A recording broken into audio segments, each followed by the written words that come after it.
I'm here with Carrie Holly, Technology Fellow for Optum. You've just come off stage for another keynote, right? Yes. Ambient intelligence. Yes. Obviously, a lot of people here are talking about artificial intelligence today, but I'm quite intrigued by the use of ambient intelligence. Like, what does that mean to you? And, what is the difference there? The difference is ambient intelligence embraces multiple technologies to create a new world in terms of how we interact with things, how we interact with each other, how we work, how we play. So I do fundamentally believe that artificial intelligence is a game-changing technology. In my talk, I described it as a general-purpose technology. But I actually see the end game being around ambient intelligence, ambient computing, where we actually live in a world where things, whether it's our refrigerator, whether it's our phone, television set, and we already see this today, can detect our presence, can respond to our questions, can respond to our needs. But when these devices start to play with each other, to interact with each other, we'll have more contextual computing and more aware computing. And I think there's a powerful opportunity to improve healthcare when that reality comes about. Right. So what does that look like in action in healthcare?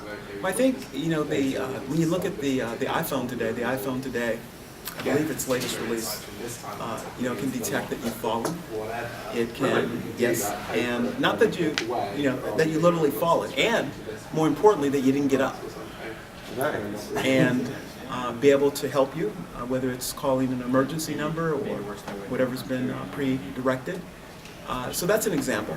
But when you think about a lot of life and death situations, we can have better patient care if we can respond fast and immediately to events, whether it's in some cases we know that, I'm not a doctor so you'll have to apologize, but there are certain conditions that happen in the body, whether it's an increased pulse rate, whether it's an increased something around AFib. There's things that happen in our body that are signals, and when you combine these signals, it'd be great to not have me be the one who says, oh, I'm not feeling well, but to actually have the environment sense this is occurring and respond immediately.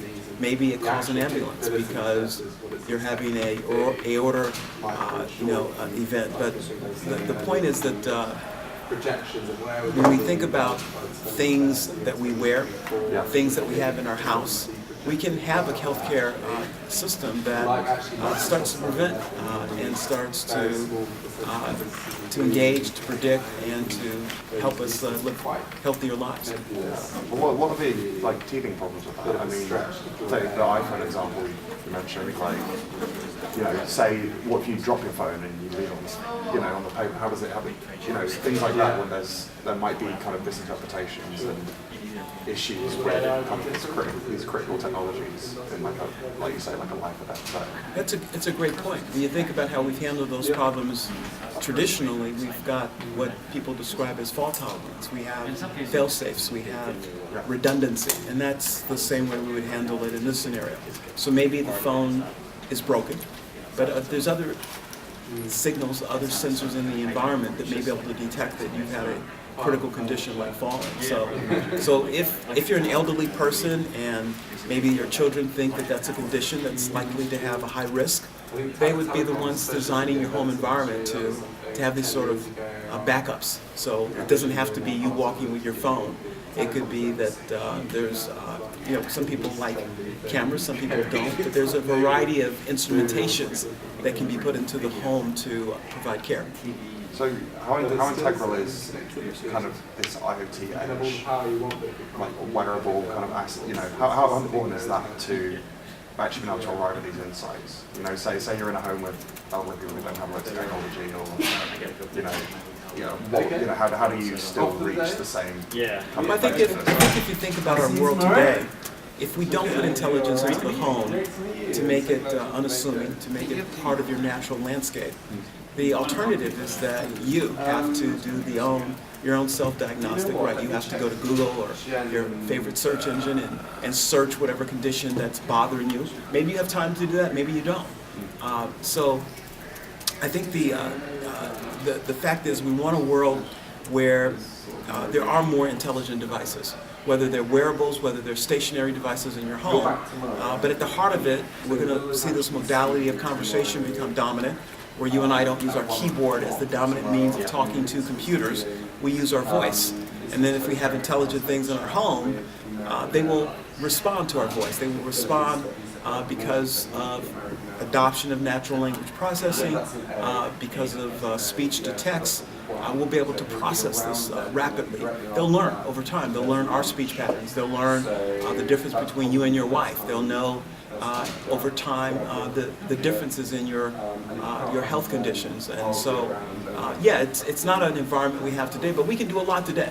Today we can help with medication adherence, in terms of encouraging people of a certain age to take their medicine with some of these voice-enabled devices. So there's a lot we can do today. We can even detect whether someone is about to or projected to have Alzheimer's because of maybe the amount of voice interactions they've had with their healthcare company. Sure. And you know, how do you kind of see this fitting into the wider healthcare conversation? You know, obviously, you know, you're involved in kind of the technology side of things. But AI is kind of a small part of a much bigger industry, right? So how has this kind of grown and developed in healthcare in the last year or so? It's a great question. I believe that the amount of investment occurring in healthcare, and the numbers are astounding when you look at how much money is going into startups, how much money is going into pharmaceutical, healthcare companies. I think there's an opportunity for healthcare to be more personalized, so that it's unique to you and I. And I think at the heart of it truly is artificial intelligence, but I'm asserting that this interplay with things, intelligent objects, will be equally as important, because the software doesn't do us any good unless it's embedded at the edge, embedded in things that you and I interact with naturally and by choice. And if you think about sort of the state of the art today, as you wear something around your neck and you push a button, we can do better than that. Yeah. And that's the world I see us coming to.